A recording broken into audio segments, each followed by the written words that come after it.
Assalamualaikum warahmatullahi wabarakatuh. Saya Putri Safira Dalimunte dari STKIP Al-Maksum semester 2 dari Prodi IPA.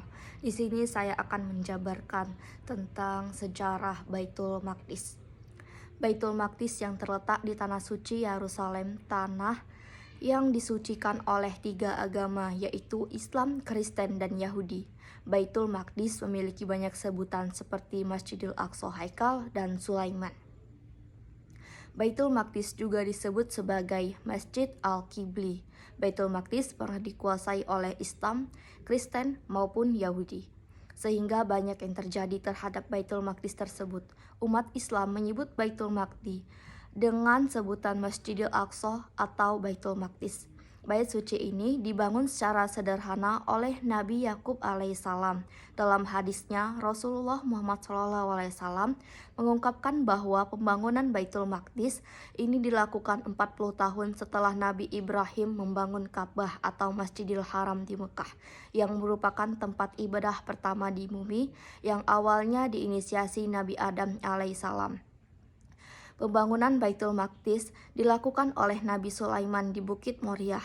Dalam pembuatan Baitul Maqdis tersebut dibantu oleh raja-raja lain. Setiap hari yang bekerja tidak kurang lebih dari 150.000 orang. Pada malam hari dibantu oleh para jin suruhan Nabi Sulaiman. Ketika Baitul Maqdis selesai, panjangnya sekitar 60 hasta, lebar 20 hasta, dan tinggi 30 hasta. Kemudian orang Yahudi menamainya dengan sebutan Haikal Sulaiman. Sebenarnya Baitul Maqdis merupakan masjid yang didirikan oleh Sulaiman dengan sebutan Masjidil Aqsa. Sepeninggalan Nabi Sulaiman, suku Bani Israel terpecah dan lambat lain meninggalkan agama Tauhid mereka dan kembali menyembah berhala seperti patung sapi dan patung ikan Nuh.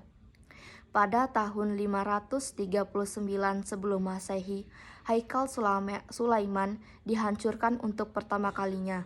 Pada tahun 72 sebelum Masehi, Baitul Maqdis dibangun kembali.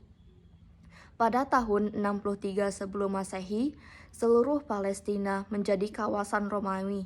Baitul Maqdis dihancurkan kembali sama akan dibangun kembali oleh penguasa Romawi. Pada tahun 70 Masehi, Yahudi memberontak dan pemberontakan itu dipadamkan oleh Romawi dengan kejam. Haikal Sulaiman dihancurkan kembali dan tertinggal hanyalah dinding ratapan yang sekarang disebut dengan Al-Makkah. Baitul Maqdis di masa kepemimpinannya Islam pada Mas Umar bin Khattab. Sebuah masjid terkenal didirikan sebagai Masjid Umar yang kini disebut dengan Masjid Al-Aqsa atau Masjid Al-Qibli. Masjid ini didirikan pada tempat yang dianggap keramat oleh umat Yahudi, melainkan di tempat tinggi yang membelakangi tempat dinding ratapan berada, namun tetap satu kompleks, yaitu kompleks Masjidil Aqsa. Pada masa kepemimpinan Malik ibn Marwan, Masjid Umar diganti nama dengan Masjid Al-Aqsa sebagai kenangan dari masjid yang didirikan Nabi Ibrahim lalu Nabi Sulaiman. Masjid tersebut mengalami perbaikan dan perluasan pada masa kekuasaan Bani Saljuk. Pada tahun 1095, masa 40.000 tentara salib menduduki Baitul Maqdis atau Masjidil Aqsa. Umat Islam dibantai habis-habisan, baik anak-anak sampai perempuan, sehingga lantai penuh dengan genangan darah. Masjid Al-Aqsa dijadikan gereja yang disebut dengan Templum Domini. Pada 1187 masa tentara Salahuddin Ayyubi merebut kembali Yerusalem. Gereja itu pun kembali menjadi masjid hingga tahun 1917 Masehi.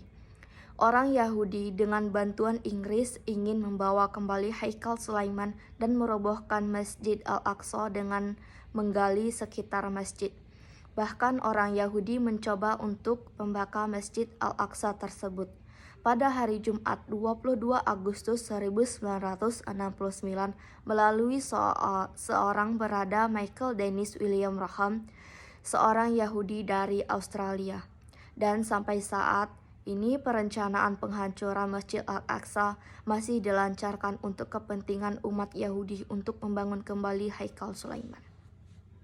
Sekian dari saya, Putri Safira Dalimunte. Lebih dan kurang saya mohon maaf. Jika ada salah kata yang disengaja maupun tidak sengaja, saya mohon ampun. Wabillahi taufiq wal hidayah. Wassalamualaikum warahmatullahi wabarakatuh.